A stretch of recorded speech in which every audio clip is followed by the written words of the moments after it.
Heyo everyoneski. Welcome to part 1 of What If Naruto Was Rayleigh's Son. This story is called Prince of Darkness. It's a NarutoXOnePiece crossover story. Enjoy. Chapter 1, Family Reunion. In the human auction house, all manner of men were dying horribly. Also one could go free. Well, that was unfortunate.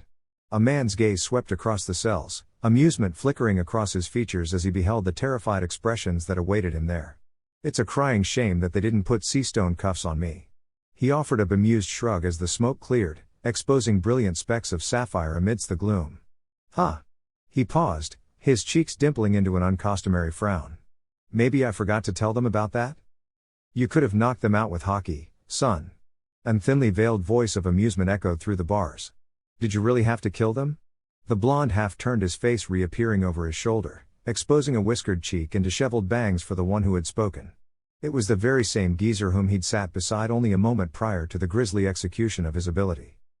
But where's the fun in that, Rayleigh-san? He offered a mute shrug when the former first mate forced himself into a sitting position, his shoulders momentarily hunched over from the strain of standing after remaining seated for so very long. If he had any concern for the explosive collar attached to his neck, it was swiftly rectified. Known far and wide as the Dark King, this man, Silver's Rayleigh, simply touched the collar wound around his neck as he bent, straightening at the knees. Chains rattled harshly against the darkness, to which the blonde noticeably stiffened. He didn't want to be slouching when the old man took action. He wanted them to see that he was alive.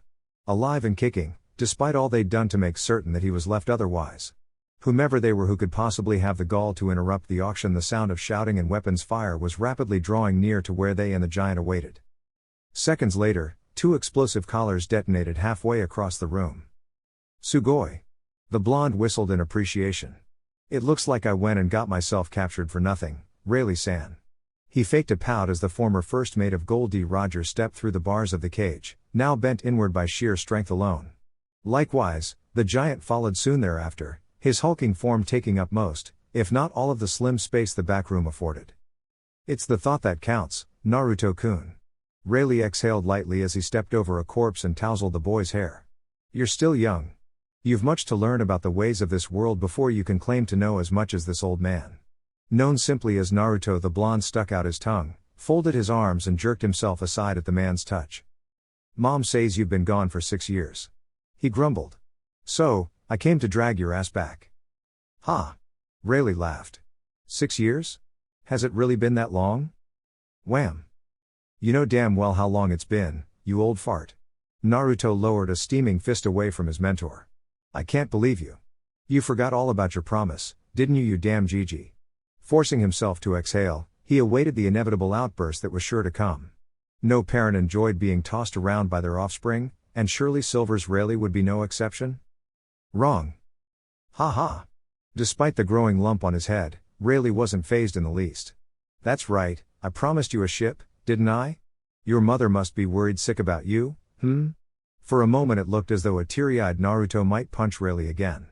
Instead, he scrubbed at his eyes with the back of his hand and lurched away from the man who he'd barely known and been tasked to find. Now acting like nothing had happened at all. I'm not crying because I'm happy to see you, Bibaka Yaru. He sniffled to himself. I've just got something in my eye, damn it. Without further ado, he turned toward the wall, trying to hide the fact that he was red-eyed, and failing miserably. Gods. After going through all the trouble of purposely being caught and put up for sale. Unable to properly convey his emotions, he turned back toward Rayleigh and the giant, the latter having already wedged one hand into the impermeable metal. Without further ado, he began to pull, straining against the resistant iron. It was in that very instant that the wall inexplicably imploded. Well then, Rayleigh spared the boy a glance as light splayed through the opening the massive man had created. Care to take a walk with me, boy? Naruto blinked, frowned and blinked again. Was the old man getting senile in his old age? They were practically in the middle of a war zone. But Rayleigh would have none of his protests, because he was already shooing Naruto forward and into the gap their comrade had created. Where in the hell are you taking me? Rayleigh continued to usher his progeny onward. There's someone I'd like you to meet. Chapter 2, Ambition. What's this? Rayleigh blinked. Looks like everybody's watching us. No, really? Naruto sweat-dropped as he brushed some dust of his vest. Never would have guessed. For the first time, he regretted wearing such an exorbitant outfit. Not only had it warranted unnecessary but desirable attention, the gaudy lapels of his jacket were beginning to harden, thanks to the crusted blood he'd obtained during his escape. A small frown adorned his features as he wriggled out of the sleeves, the flimsy blue jacket choosing instead to slump over his shoulders immediately thereafter. Coupled with his gaudy trousers and ridiculously platinum blonde hair, it made for a rather humorous scene. An old man, a boy, and a giant, subsequently making their grand appearance on stage, in full view of the guards and the jailers. Rayleigh, of course, was completely relaxed, thanks to that sack of money they'd stolen backstage. Damn, but the old coot would always be happy so long as he had money to gamble with, Naruto mused. Then he found a familiar face amongst the rookies. Isn't that? If it isn't Haki, Rayleigh exclaimed suddenly. It's been a while, what are you doing in this place? Immediately thereafter, his smile withered, drying up into a concerned but all the same compassionate frown. Naruto took note of it as well. A strange reindeer-like creature was frantically wrapping the fishman in gauze, because he was wounded. In the brief span of inattention that it took to notice this, Rayleigh finally seemed to come around to the here and now. Haki. How did you get those wounds? He paused. No, you don't have to speak. Slowly stroking his beard, his gaze took in the ruined auction house. It lingered upon Kami, glanced over the inert Tenryubito, and finally, settled upon the pirates who appeared to still be in the midst of a conflict with the guards. Everyone had fallen silent and Naruto knew as well as his father that the impasse created by their arrival would not last much longer. So that's what happened. Silver's Rayleigh abruptly smacked one fist into an empty palm. All right then, I understand the situation. Suddenly, and without warning, his gaze locked upon the guards. Geez, you sure had a hard time, Haki. Now it was the boy with the straw hat who found himself bearing the brunt of the Dark King's gaze. So you were the guys who helped him? Whoa. Well then.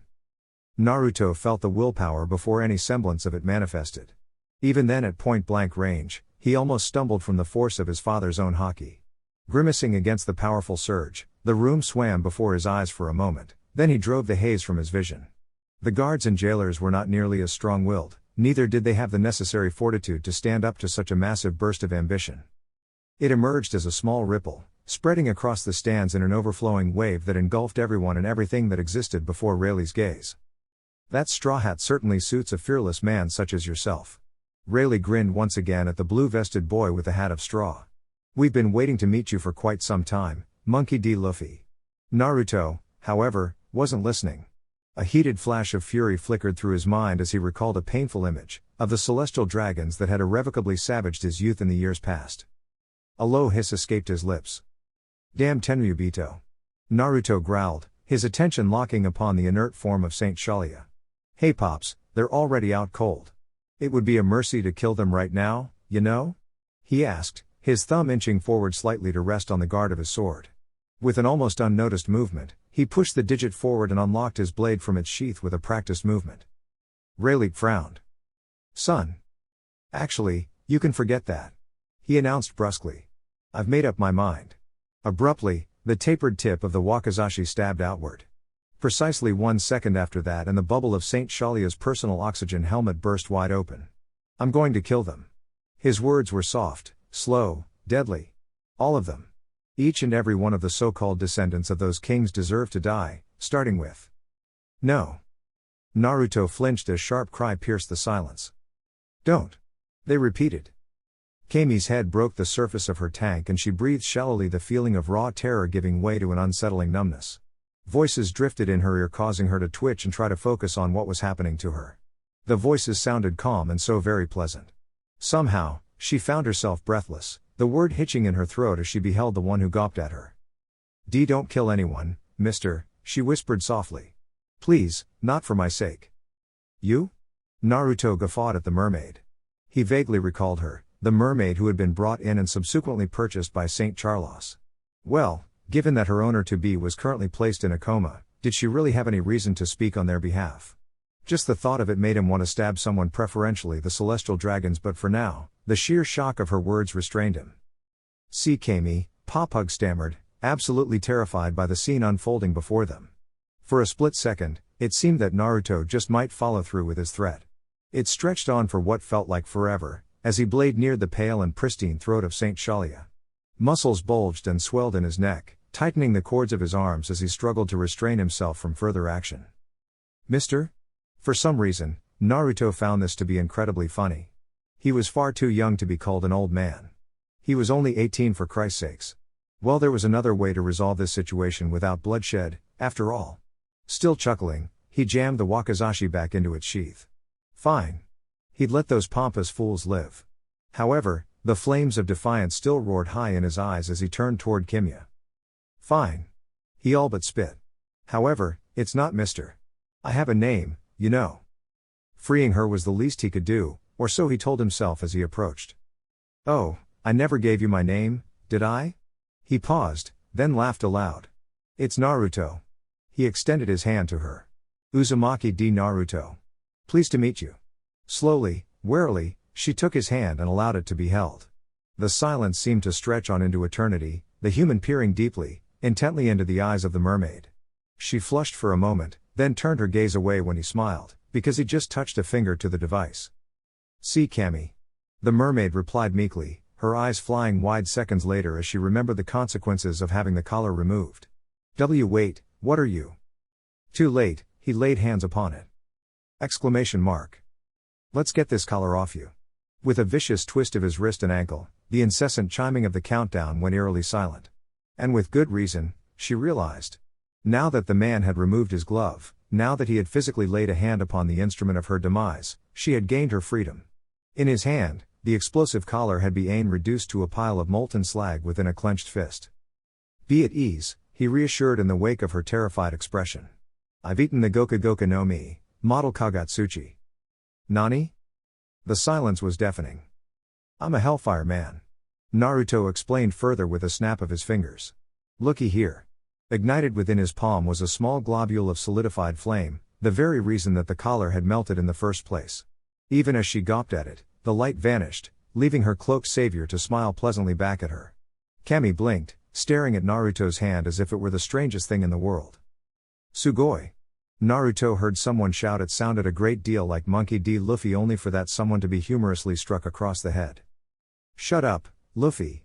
An as of yet unnamed girl with orange hair hissed sharply. This isn't the time to be impressed. Naruto took notice of her for only a moment before returning his attention to Kami.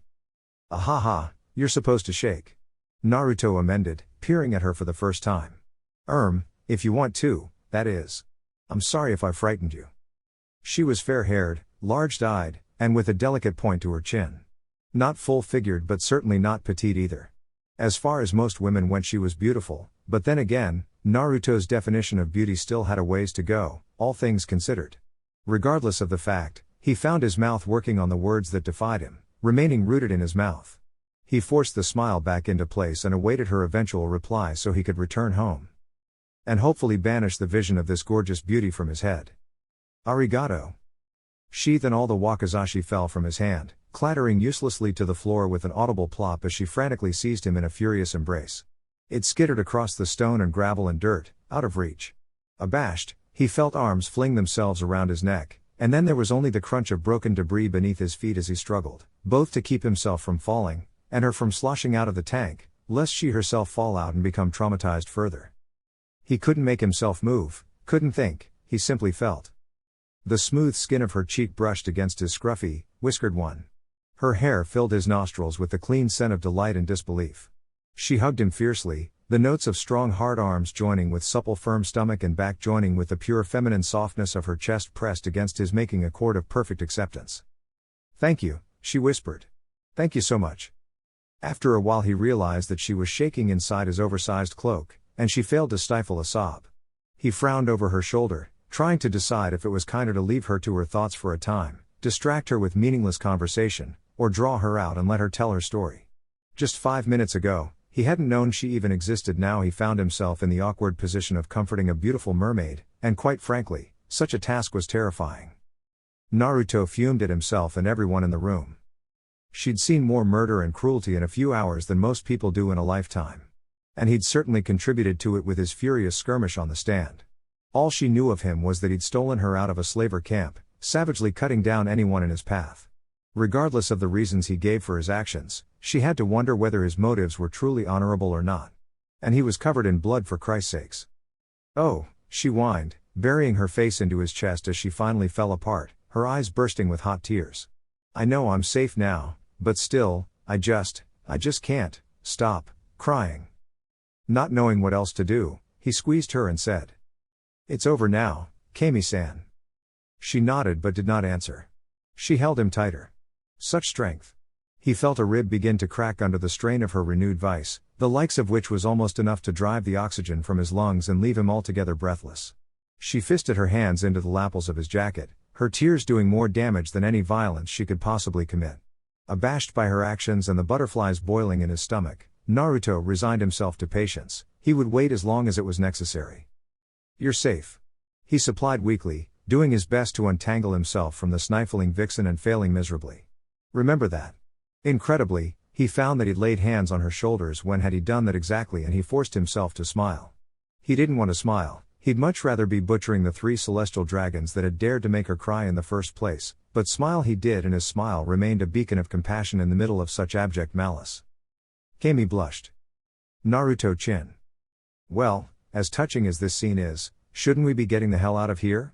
Naruto turned to see a strange-looking man with an equally strange-looking ducktail emerging from backstage, swinging a ring of keys around one finger.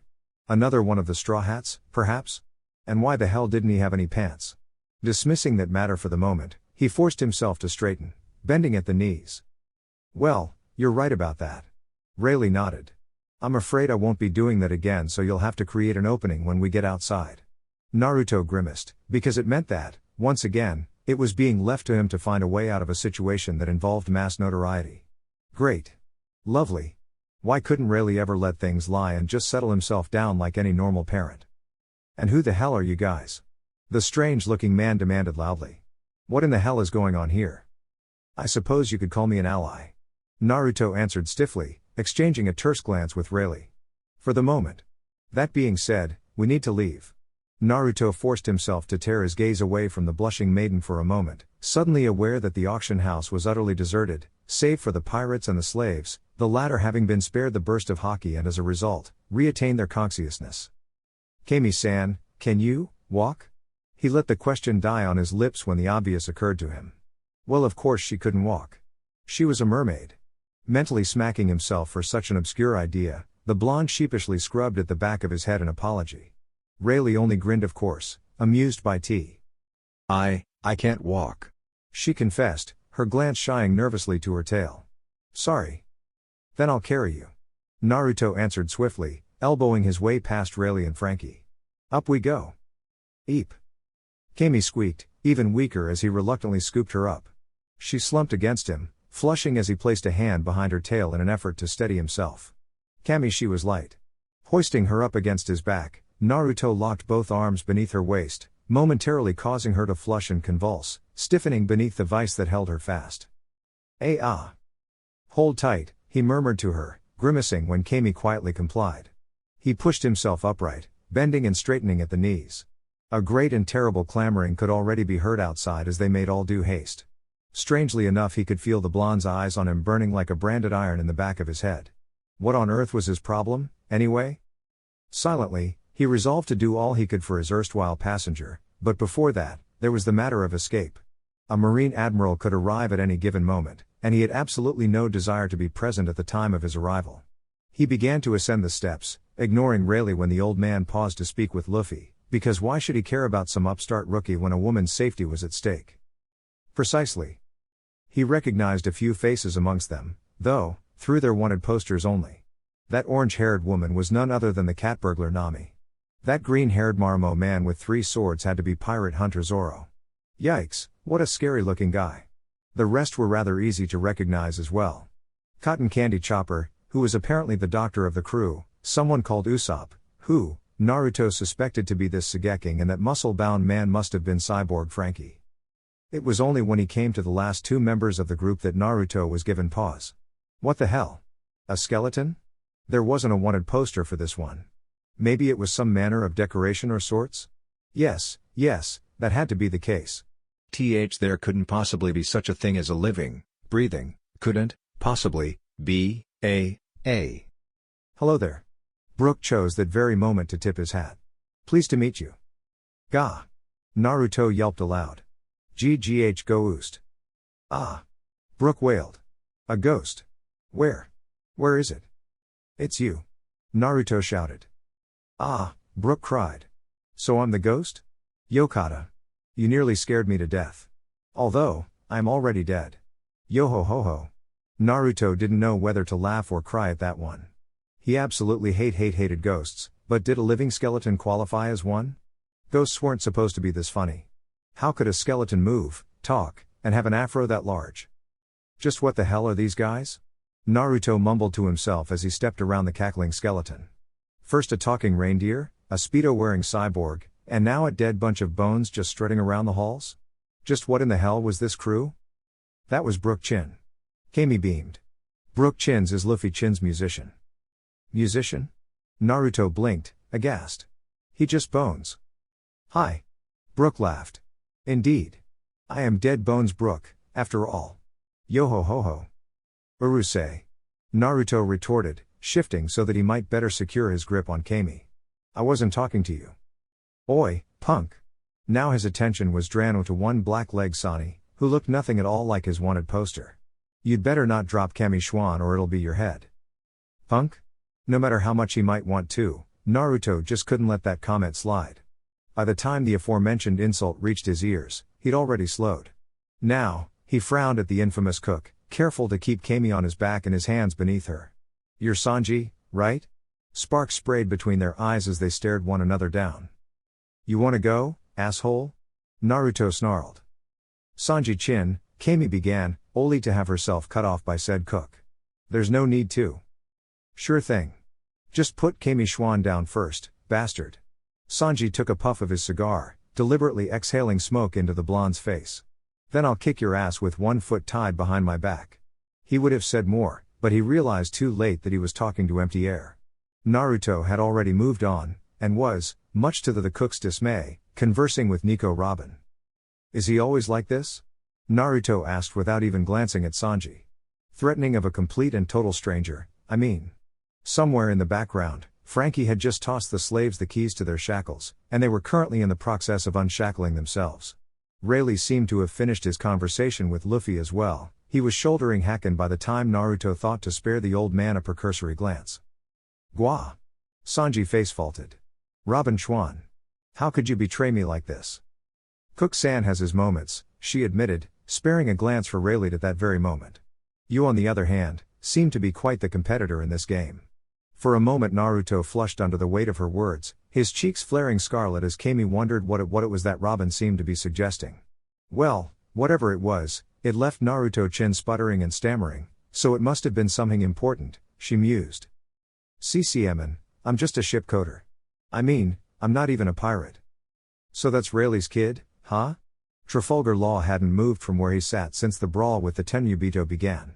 Now he arched an eyebrow toward the nonplussed blonde, but other than that eerie smile, he did little to show his concern for the situation. He's a real spitfire, that one. Naruto neared the exit with Kami infirm in his arms, and stomped toward the door. Eustace Kid only chuckled. Looks like a legend showed up. He scoffed at the blushing lad. Geez, look at that one. If he's the son of the Dark King then this kid's probably nothing to sneeze at, either. Come out with your hands up. A voice boomed from outside, amplified by a loudspeaker. Mugiwara no Luffy. We demand that you release the Tenryubito at once. An admiral will soon be here. We will not be held responsible for any losses you might suffer through lack of cooperation. Eustace cracked a shit-eating grin at that moment, his hands freeing themselves from the heavy sleeves of his fur coat. Seems we're surrounded, then. Hold tight. Naruto repeated, shrugging his shoulders at the very same instant. I'm heading straight for Grove 13, old man. You'd better come back home after all this, you hear me? Rayleigh laughed boisterously at the blonde, even as he straightened and prepared to make a dash for it. Would he stay and fight? Would this be the stage that ultimately introduced him to the eyes of the world and his enemies? Only time would tell. Yosh. Luffy smacked one palm against a fist. Don't think for a second that I'm letting you three hog all of the fun. Chapter 3. Conflagration. No. Kami shook her head rapidly. Naruto-chin. Why do you have to go out there, too? What the hell is wrong with me? Naruto didn't respond for a while, choosing to look out at the exit instead. It's something I have to do, he relented at last. How could he possibly tell her of the rage burning up inside of him? She wouldn't understand. None of them would. Though his heart might flutter in her presence, he wasn't about to reveal the pangs of his past to someone he'd only just met. He doubted even Rayleigh knew about it, though surely he must know something, and his mother was really the only one who knew how scarred he'd become over the last 6 years. No. The blood boiled in his veins, demanding justice, demanding retribution, seeking compensation for all that he'd been through. Really, he should have known better. Then again, how could he expect his mother's request to go find your father would spiral out of control like this? No, he couldn't wait. For every second he abstained, that Admiral drew ever nearer to the archipelago. He wasn't going to have a chance to do this again, not in this lifetime. But you don't understand. I understand, Naruto began slowly, that I can't carry you while I'm fighting. Sapphire smoldered darkly, becoming almost scarlet in color as he peered down at the young maiden. But I want you to understand, he heaved a deep breath and bound one hand into a fist, that I'll be coming right back. He'd been stepping over rubble and debris all the while, she realized, and now he was dangerously close to her. But I'm asking you to trust me. He repeated softly, but there was an edge, a soft one, of danger to his tone. Can you do that for me, Kami-chan? He awaited her inevitable denial, the shattering of all the hopes he'd started to build by trusting someone to trust in him again. It was a vain, delusional hope, he knew this, but hey, he could dream, right? Even a false dream was a dream, in a sense. Was it really so wrong too? Hi. Excuse me? He paused, thunderstruck. Hi. Her reply was surprisingly forthcoming. He'd expected her to hesitate, to fuss and fluster over his decision for a few minutes longer. He'd expected that it would dissolve into an argument, that he would stomp off, massacre the troops, and then do something reckless thereafter. He hadn't expected the absolute trust that shone in those twin pools of dough brown that were her eyes. I trust you. Her gaze spoke volumes, although Kami herself remained utterly silent as she stared upward at him. I trust you completely and entirely and utterly. It was almost painful to look at. I'll be right back. He all but growled, his mind already elsewhere. He was not speaking to her, she realized, but to everyone else in the room. A simple, but deadly threat. If she so much has a hair out of place, I'll break your necks. She saw this in his expression, though he uttered not a word. She reached for his arm, but he had already stepped away and up the steps, his arms focused upon holding her as he limped toward the one that he would temporarily entrust with her care. Oi, underwear guy, Naruto shouted at Frankie. Hold on to Kami-chan for me. Before either could protest, Naruto simply dropped the mermaid into the cyborg's arms, and then he too was striding for the exit after Luffy. Waves of heat radiated outward from his shoulders, creating small fissures in the ground, momentarily causing the other boy to frown and dab at his brow. Damn, but it was so hot all of a sudden. Oi, he began rudely. Who are you? Naruto. The blonde answered crisply. Uzumaki Naruto. He spared Luffy a glance. This kid was worth 300 million? He was the most unassuming kid he'd ever met. Then again, to punch out a celestial dragon, now that took balls. Balls on top of your balls. Balls of steel, actually. If this rookie really was worth that much berry, then he was probably a fierce and ruthless killer, both in and out of combat. He'd have to keep his guard up around this one. Yeah, right. Somehow, Naruto just couldn't wrap his brain around it. There must have been a mistake on the wanted poster, or something. Nobody from the East Blue had that much fighting power. Luffy looked like someone, well, like someone who'd be your best friend, not the man who'd taken down a Shishibukai 2 according to Shaki, attacked an Ai's lobby, declared war on the world government, and Kami knew what else. Are you really worth 300 million? Naruto found himself asking. Luffy thumbed at his chin for a moment. Sure am. He paused, and seemed to consider the question then. Say, do you wanna? I'll have to decline. Brusque as ever, Naruto cut him off curtly. But, thanks for the offer. Hey! Luffy protested. I haven't even said anything yet. How did you know what I was gonna say?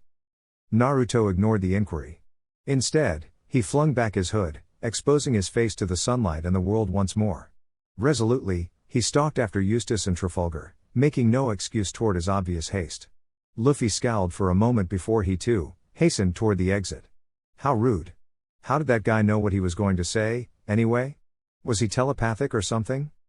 No, Naruto answered from somewhere ahead of him. You're just ridiculously easy to read, that's all. Luffy slowed for a moment, blinking owlishly. That settled it. This guy had eaten a Logia-type fruit, just like Ace. Granted, He retained an absolute faith that his big brother was almost certainly stronger than this guy. How foolish of him to doubt his brother, but he retained an utter fascination for Naruto's abilities regardless. It hurt his head to think to such a degree, but of one thing, Monkey D. Luffy was absolutely certain. He was so gonna make this guy his nakama. 00000. Outside the Akushin, the firing squad inexplicably stiffened. 4 shadows were coming out. Outside. And they brought with them a racket straight out of hell. They were arguing, bickering, quarreling amongst themselves, even as they emerged from the relative safety of the human auction house and into broad daylight. In full view of the cannons, these pirates made absolutely no distinction between friend and foe. Nay, for 3 of them were far too busy bickering, and the fourth was trying unsuccessfully to quell his companions. This was, roughly, what the quartet sounded like. Like I said, I won't let you guys hog all the fun. Shut up. I said I'll do it myself. Stop bickering already. Really? Shut up. Just shut up, you 3. You're so noisy. What did you say? Like I said, leave this to me. No. I'll do it. Don't order me around. You don't get it, do you? You're the one who doesn't get it. All right, being the first one to step into full view, Monkey D. Luffy cracked his knuckles. You guys, stand back. Naturally, this elicited a less than favorable response from those standing nearby. It was one of immediate hostility from 2 of its intended recipients. The third slapped a hand to his forehead in sheer exasperation. Truly, how was it possible for one man to be so incredibly dense? Hey, are you listening to me? Eustace glowered. I said that you should stay away. Try to give me one more order, Trafalgar Law growled, and I'll take you out first, Eustace. Naruto simply sweat dropped. Oi, am I actually considering working together with these 3? Take aim. The harsh clacking of machinery drew his attention back to the defensive perimeter the Marines had formed. 3 of them are captains. They each have bounties well over 100 million. Then they paused, recognizing that there was a 4th amongst them, one whose face held no wanted poster. As such, it was not so easily recognizable. And that other one? Yo. Naruto swiftly raised a hand in greeting, entertaining the thin hope that they could some emerge from the ensuing conflagration unscathed. You see, I'm not with them, so if you just let me go. He must be their accomplice. The officer in charge came to the worst possible conclusion, at the worst possible time. Naruto felt the life drain from his features, leaching out with everything else. In its place, there was only a strange, eerie calm. His visage projected one of horror, of dismay, terror, even. It was all a ruse. Deep down, he'd known that the moment he set foot outside, he would inadvertently be drawn into this battle. It was, after all, why he had entrusted Kami to Frankie. From the very beginning, there had been no way to avoid the coming fight. Now, it was simply a matter of finding the biggest possible opening and exploiting it to the fullest. To the fullest possible advantage. Oi! Naruto waved his hands rapidly, feigning fear. Don't shoot. I'm not a pirate. Fire.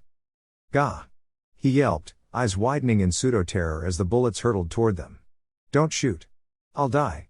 He watched the bullets hurtle towards him, and had time for one final thought before the merciless killer inside him kicked itself into a furious, bloodthirsty frenzy of righteous fury. He'd been wise to leave Kami behind, after all. What he was about to become, he didn't want her to witness, especially in her fragile state. With that final thought, he ceded sanity and gave in to the murderous desires he'd been harboring for so very long. Fire came forth from his fingertips. Not. Tongues of flame screamed into existence and lashed out of nowhere, taking the Marines by surprise. They did not show mercy, nor did they discriminate. Some burst into flame upon contact, others simply evaporated. And others, still others, caught within those terrible tethers of fire and brimstone twisting around the cannons, crushing them.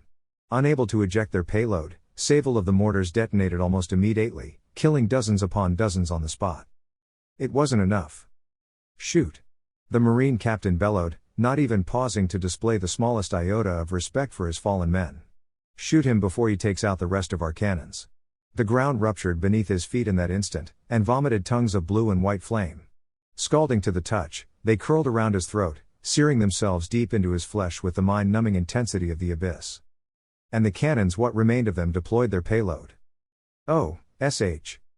Naruto managed half of a turn before a stray cannonball took off half of his face. "Amnit," he lisped with the broken half of his ravaged visage. "That hote." His visage abruptly dissolved, spreading outward into a series of glowing embers. Without warning, without hesitation, the bullets pierced his forehead. Like their compatriots, their efforts proved to be futile. One by one, his wounds closed, the lead projectiles passing harmlessly through his flesh. Unfazed by the sudden assault, he took the full brunt of the barrage, despite the multiple holes and breaches that each mortar punched through his chest, and smiled. Then all his wounds immediately seized upon themselves and became closed. "Gentlemen," Naruto tisked softly, deadly in the sudden silence. I be placed in a bewilderment. Without warning, without cause, his features roughened, his voice descending to a low baritone, an almost otherworldly hue as he eyed a slew of potential victims. "Is this any way to treat your esteemed guests?" He lifted a finger and brushed the bangs aside from his eyes, chuckling all the while. "Allow me to show you true hospitality." Bending to one knee, he touched a hand to the ground. "Amaterasu," he called softly. He held his hand aloft, for all the world to see, grinning all the while. An hellish light drifted across the grove, the ensuing thunderclap that heralded its arrival serving to both blind and stun the enemy force that surrounded them. By the time their sights had cleared, Naruto held a sphere in his right hand. The sphere within his hand abruptly began to contract, spiraling inward, reducing itself to a speck of infinitesimal proportions. "Hang on!" one of the Marines shouted. "He's up to something." Naruto clucked softly to himself. "You have no idea." Finally, when its overall mass was no larger than that of a marble, his fingers closed around it, that tiny conflagration of pure brilliance. The effect was nearly instantaneous. Black wisps spread outward from his hand and curled around their master, giving birth to blackness. A curtain of darkness that seemed to stretch on for all eternity. Roiling over his body, it eventually reached his eyes. Blood began to dribble from the left, whilst the right went firmly shut. "Nanda?" Luffy blinked, momentarily baffled by the shimmering flames surrounding the blonde. "What are you?" Naruto chuckled softly, but he did not turn. "Shut up, Luffy."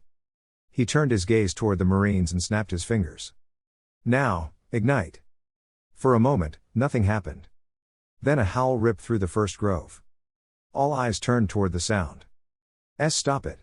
the Marine begged. "Stop. It burns. Make it stop." Writhing in pain amongst his fellows, a man had inexplicably caught fire.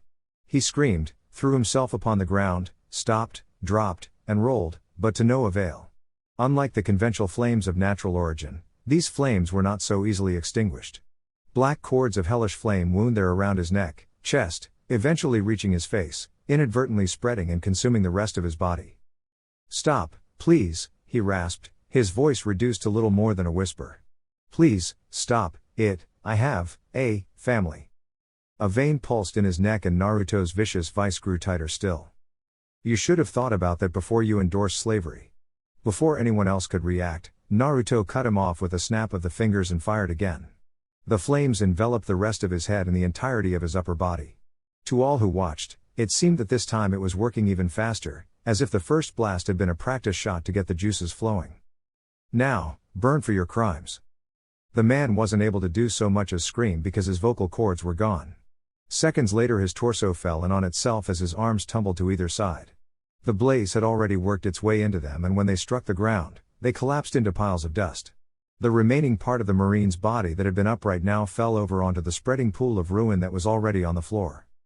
"Well then," Naruto said, to no one in particular. His voice was, astoundingly, icy calm, as if he were assessing a change in the weather. That was the level of professionalism at which he was dealing. Whatever turmoil was going on inside him, for Naruto it was first things first, slaughter the enemy and ask questions later. "I suppose I should dispose of the rest of you now, Fuck, Eustace spat. "The kid's a Logia." For some reason or another, Naruto suddenly found that statement to be most amusing. "You are correct, sir." He cackled, bringing his deadly flames to bear on the enemy once more. Without hesitation, Naruto turned and aimed his deadly gaze at the next Marine. "Oi!" A gigantic metal apparatus thrust itself between the impending sheet of flame and doom. Naruto frowned, as it burst into flame and fell apart, revealing an unharmed human hand lurking beneath the surface. He followed it back to its owner, one Eustace Kid, the latter having interrupted his massacre before it could truly get underway. For a terse moment, the two held one another's gaze, because it was a standoff, and neither was willing to yield. "That wasn't particularly wise of you," Naruto cautioned, his voice lost somewhere between an amused growl and an exasperated hiss. "Eustace. I've got nothing against you, kid," the redhead retorted as the Marines cowered before their unexpected savior. "I just can't let you have all the fun, is all." "Is that so?" Naruto countered, his ill mood dripping from his face like water. "Well then, why didn't you say so?" "Too busy admiring your handiwork," Eustace replied, his gaze subtly shifting to the ashen remains that had once been a Marine.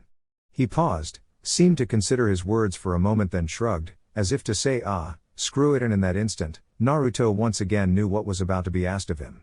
Still, he gave Eustace the benefit of the doubt, and, unlike Luffy, permitted the man to finish his sentence.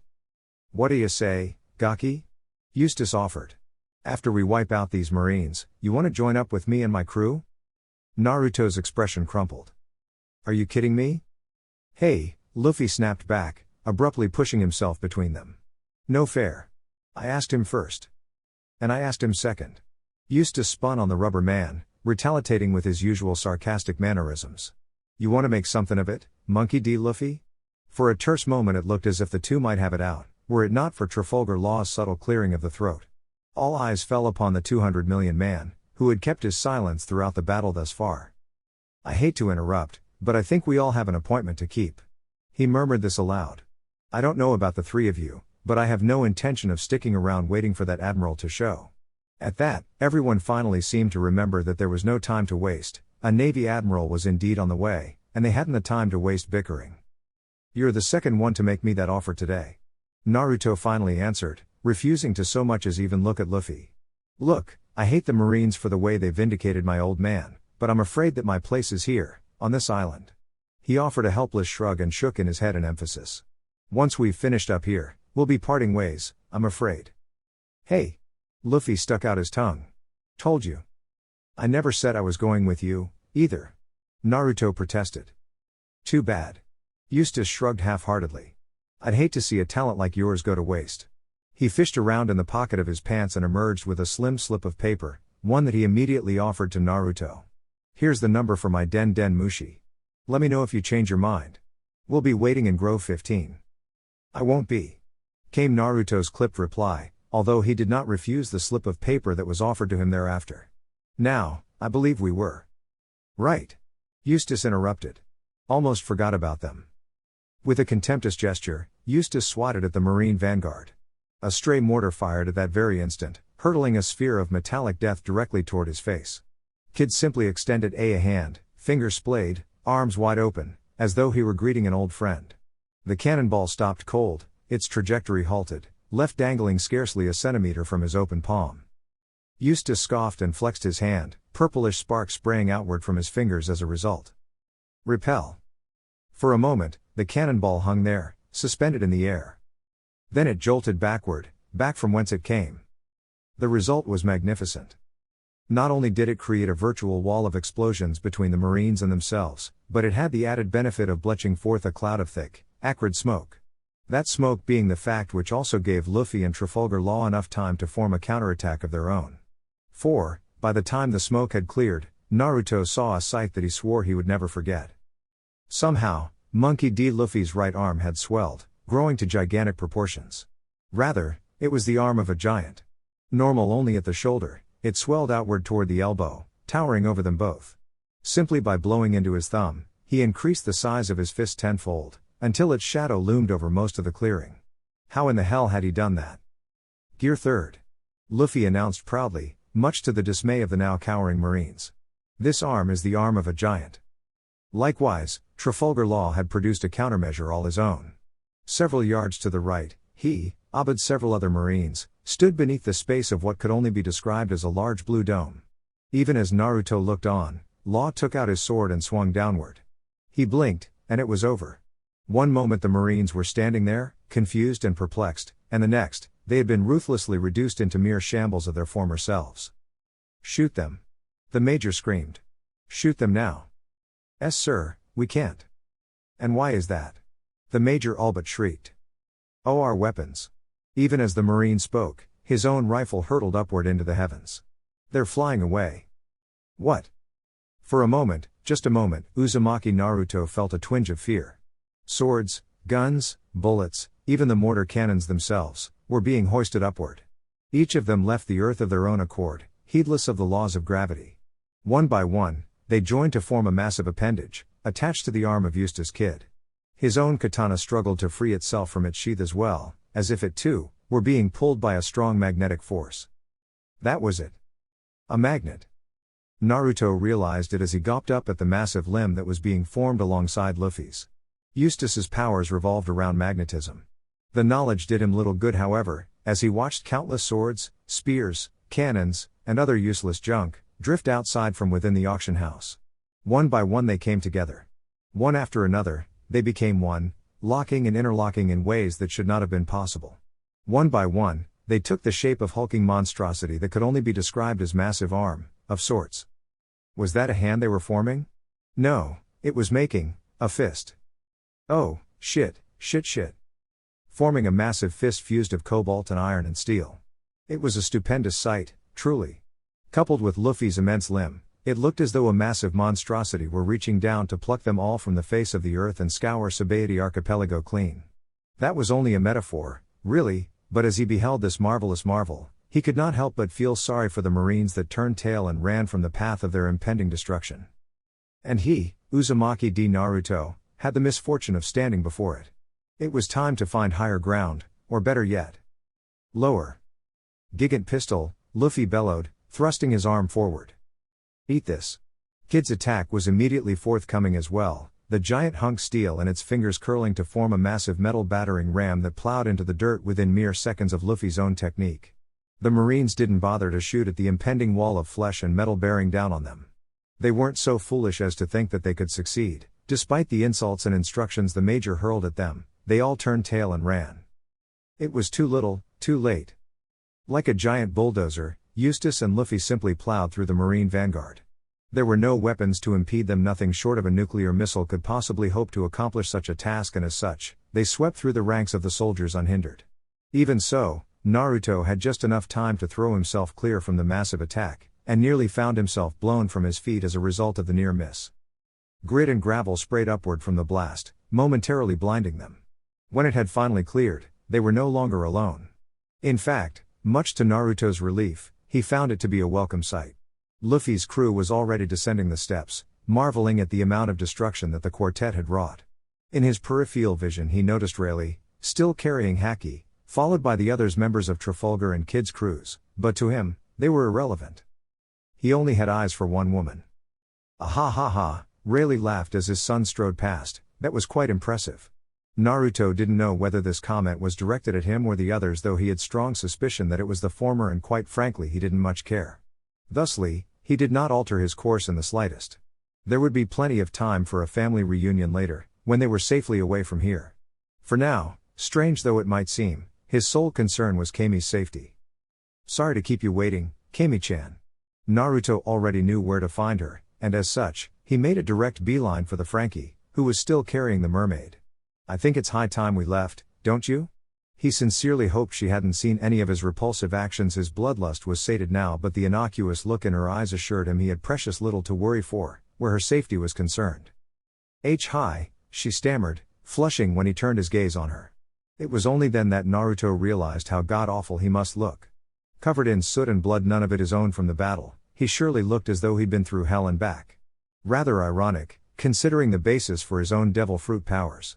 Scrubbing at his face with the back of his hand, he was equally alarmed to feel the blood rising to his cheeks at her concerned expression. It's not mine, he assured her. The blood, I mean. Damn, but she distracted him so easily. Kami Chuan Sanji sang, I'd be more than happy to. That snapped him right out of the funk she'd thrown him into. I'll carry her. Naruto amended curtly, snatching Kami from Frankie before Sanji could make a further fool of himself. Thank you very much. Without another word, he swept her up onto his back, brought the full weight of his gaze to bear upon the young mermaid. Any injuries? He asked, risking a glance back at her. And no. She flushed in response. I'm all right. Good. Naruto nodded, his gaze sweeping back to Rayleigh in warning. Just wanted to be sure. But if the old man had any thoughts as to his son's utter infatuation with this darling young mermaid, then he was doing a splendid job of keeping them to himself. He only smiled, knowingly, the way most fathers do when they realize that their child is about to take that first pivotal step in their journey of life. I hope you have a way out of here. Naruto frowned. Actually, Sanji grimaced, taking a pull of his cigar, we do. Young master and his friends. A distant voice shouted. Over here. Eh? Sanji slapped a hand to his own face and pointed, as if the very sight pained him. Question mark. Naruto followed his gaze, past the marines, past the skirmishes that were taking place, and that was when he saw them. A great, hulking man, and several normal-sized men waving rather dramatically at them. Could they possibly be any more bold? As if to confirm his suspicions, several marines turned and brought many a rifle to bear upon said individual and his companions. Twist. Seconds later, they were writhing on the ground. Naruto blinked, tracking what looked like hands, that had bloomed from their bodies. As he looked on, the many limbs simply dissolved into countless flower petals, blowing away with the wind. Judging from the way in which the unfortunate group spasmed, he'd guessed correctly. Most likely, they'd suffered irreparable damage to their spines, because hands had simply blossomed from their arms and shoulders and broken their backs. What the bloody hell? Sugoi! Kami crowed from her perch on his back. That was amazing, Robin Chin. Nani? A soft chuckle emerged from behind him, mingling with the smell of smoke and gunpowder. Naruto spared a glance for the sound, one eye reappearing over his shoulder while the other remained trained on the incoming marines, eventually forcing him to slow. Instead, he found the smiling visage of Nico Robin there to greet him. Although it occurred to him to ask, her smile immediately left him discouraged in that regard. As expected of Nico Robin. We should keep moving. She winked, then moved on ahead of him. A storm's coming. Naruto blinked, suddenly realizing that the grove had grown dark. Dreading what he might find, he turned his gaze skyward. Sure enough, a dark cloud loomed overhead. A single, solitary cloud, that shook and rumbled with thunder. Time to get moving. With no more than a precursor you glance over his shoulder for Eustace and Law, and that moment of inattention almost cost him dearly. Thunderbolt tempo. Naruto needed no further inclination when lightning began to rain down around him.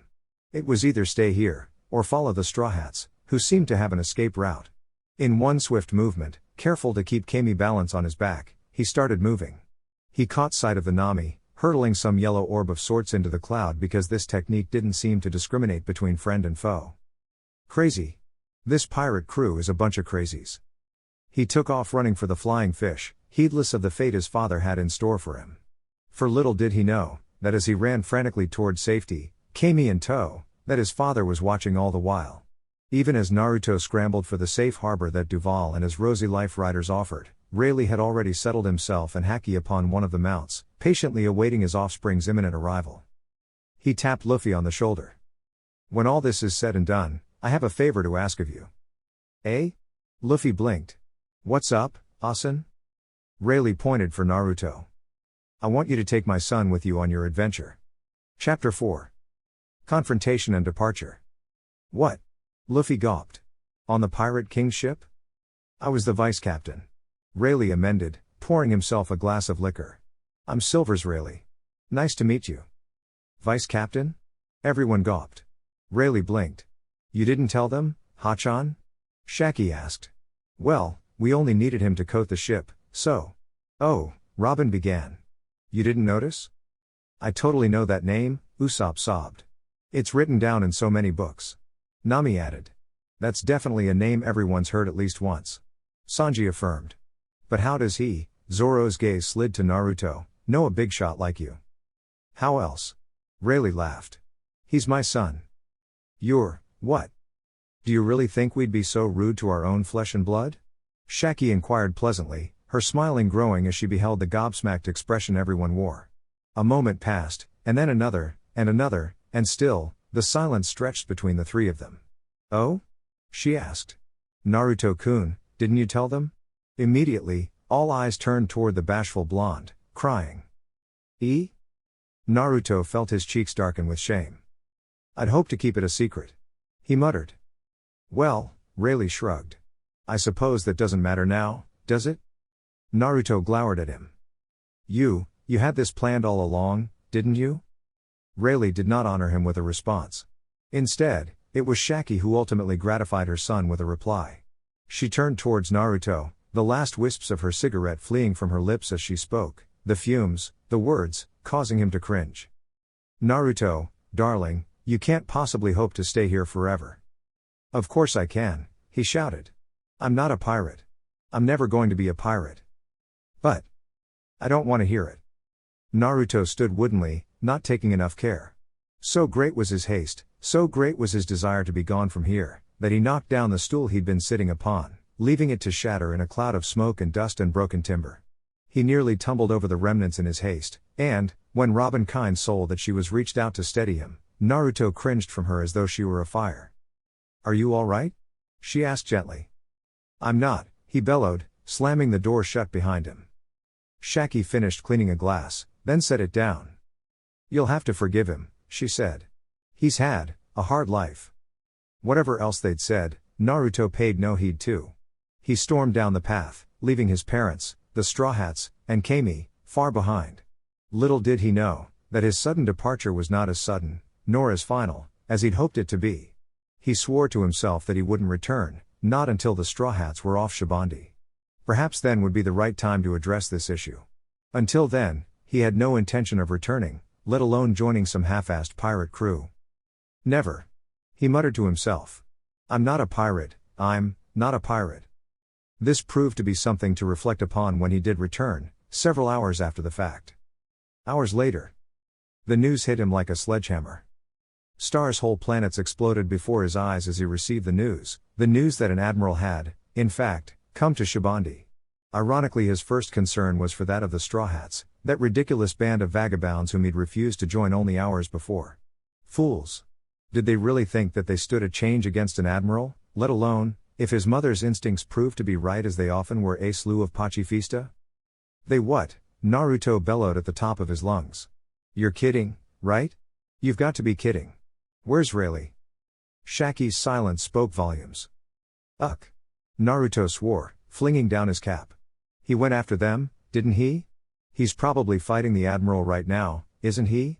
When his mother inclined her head just the slightest fraction of an inch, a slew of expletives followed from her son's lips thereafter. "Damn it all to hell!" Naruto swore, snatching up his sword from the bench. "I'm going after them." "But, Naruto-chin." Kami, he'd nearly forgotten about her, said softly. "You can't. You'll be killed." She refused to face him, strange, instead kneading her hands into fists while she rubbed them anxiously against her wrists. You won't stand a chance against them, will you?" "Probably not." Naruto's reply was so soft, the mermaid almost thought she'd missed it. But. "Well, I can't let Rayleigh die, either," Naruto snapped back. "Sorry, Kami, but I'm going." "Don't you understand?" She diverted, whirling around to face him for the first time. Her eyes brimmed with tears, the signs of her hurt stayed on the ledges of her eyes. He looked away. "Don't you understand that a Navy admiral is?"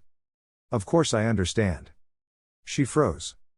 "I understand," Naruto began slowly, "that I can't carry you while I'm fighting." Sapphire smoldered darkly, becoming almost scarlet in color as he peered down at the young maiden. "But I want you to understand," he heaved a deep breath and bound one hand into a fist, "that I'll be coming right back." He'd been stepping over rubble and debris all the while, he realized, and now she was dangerously close to him. "Promise?" she asked softly. "I promise I'll be back," he swore, reaching forward, clasping his hand in hers. "But I have to help them." "Can you really promise me that?" "Definitely," Naruto began with exasperation. "I'll definitely be him." Kami cut him off with a small cry, her mouth finding his. It was too much. He couldn't feel this, ever again. Not after last time. It was too soon. "Kami, well, wow," he muttered, pushing himself away from her. "I will come back," he shouted, flinging the door open, refusing to look at her. "Definitely. Absolutely, absolutely. Believe it." With a crackle of smoke and flame, he vanished. And a howl tore through the clearing. The sound left Borsellino disoriented, confused, and smiling. And that was before he saw the hellish black blur hurtling toward him and the ex-Haysuited sight at his feet. "Ooh, so you did have a son, after all?" Borsellino blinked as he eyed the thin tear in his sleeve. "And a skilled one at that, it seems." He raised his sword again, intent to bring down another earth-shattering final blow upon Rayleigh, Who'd forestalled him for so long, the man upon whom he'd gained the upper hand only after nearly losing one of his own. Now, to his delight, and, to his dismay, Kizaru found that 3 fingers of his left hand were sudden, and, inexplicably, missing. "I'll fucking kill you." An instant later the first fireball caromed off his back. Grunting, the Admiral staggered, stumbling half a step forward. There was the briefest glint of light as a pillar of black flame consumed his as a flaming blade whisked through the patch of air that his body had just occupied, only an instant before. Damn it all. Naruto swore, sparing a glance for his sword, and the thin droplet of blood that leaked from the weapon's tapered tip. I was so close. Scarce had he spoken than a blinding glare erupted before his eyes, nearly blinding him for a moment. On some misbegotten instinct, he flung a hand outward. His knuckles connected, his fingers seizing upon and wrapping around the hilt before its owner could deliver him yet another debilitating blow. "Not bad," Kizaru chuckled. "I didn't think the Dark King would ever be so foolish as to have a child. But, did you really think that would stop me, boy?" Naruto flew. Literally. His feet faltered beneath him as his back crashed through a mangrove tree, sliding in grass, slipping for a split second as he attempted to regain his depleted breath. His violet eyes stared forward at Borsalino coolly, watching for a sign of the next attack. "Is that it?" He chuckled hoarsely. "Is this all the strength that an admiral has to offer me?" Kizaru didn't make a sound. He hardly reacted at all. Yet he did. If Naruto hadn't been studying his face as intently as he was, he would have missed the fraction of a second that Borsalino's smile wavered. His own smile grew. He knew that he was absolutely no match for this man. But he didn't need to be. He just needed to slow him down to buy the Straw Hats enough time to escape. He was a Logia too, after all, so he really had nothing to fear from Kizaru's lasers. He just needed to watch out for that indefatigable speed of his. "Let me ask you something, Kizaru-san," Naruto continued jovially, as if they were old friends. "Which do you think is stronger? My flame, or your light? Because from what I've seen so far, this battle was a waste of your time from the start. You have nothing to worry about, not from me. I mean, why do you think I've been taking all your attacks from the very beginning?" Kizaru remained stoic. His smile had returned in full, but his silence told Naruto all he needed to know. "It's because I never intended to defeat you from the start," Naruto said coldly. "In fact, you're just wasting my time." "Mockery isn't exactly a suitable tone for this discussion," Kizaru replied finally, coolly. "I'm not mocking you," Naruto barked defensively. "Just telling the truth. Every time we fought with your forces, it was because you initiated a battle. You stopped attacking us a while back and we stopped caring." He pushed himself up to his feet. "Stay out of this, old man," Naruto barked, glaring bloody daggers at his father when he tried to intervene. "Go help the Straw Hat. I still haven't forgiven you for trying to trick me into joining them, but we can save that for later." "Not yet." With a stomach-knotting plunge, Naruto flung down his sword. Then he hurtled himself away, skipping backwards in retreat, struggling to blink away the black specks that swam beneath his lids. He didn't have time for this. He flung up a wall of fire between himself and the Admiral, the flames serving to beat back the Admiral, momentarily. It was a diversionary tactic, and one that couldn't possibly last. And then he saw the Shishibukai. Luffy. He turned, his eyes bulging as he saw the hulking shadow that had fallen over him. He spread his arms out and wide, throwing himself between Luffy and the impending hand that swept down toward him, without pause. The padded paw gently pressed into his chest. Then there was pain. A deep, searing, mind-numbing pain as the air boiled around him, rippling and swelling as Shabandi Archipelago receded into the distance. Around him, felt his eyes widen, felt his feet leaving the ground, and then... blackness. Chapter 5. No Man's Land. Pain. That was the first thing Naruto felt when he came to. As if he'd been dunked in a sea of lava, his entire body screamed in protestation the moment he tried to move. Ugh.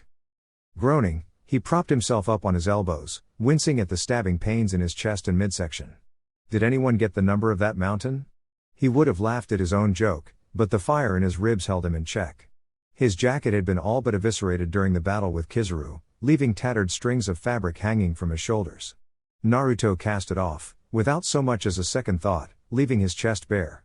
He found himself sitting in a paw-shaped crater surrounded by miles of lush, sweltering jungle as far as the eye could see. He wasn't in Sabaody anymore. So where? Oh damn it. Naruto growled, facepalming. That Kuma bastard,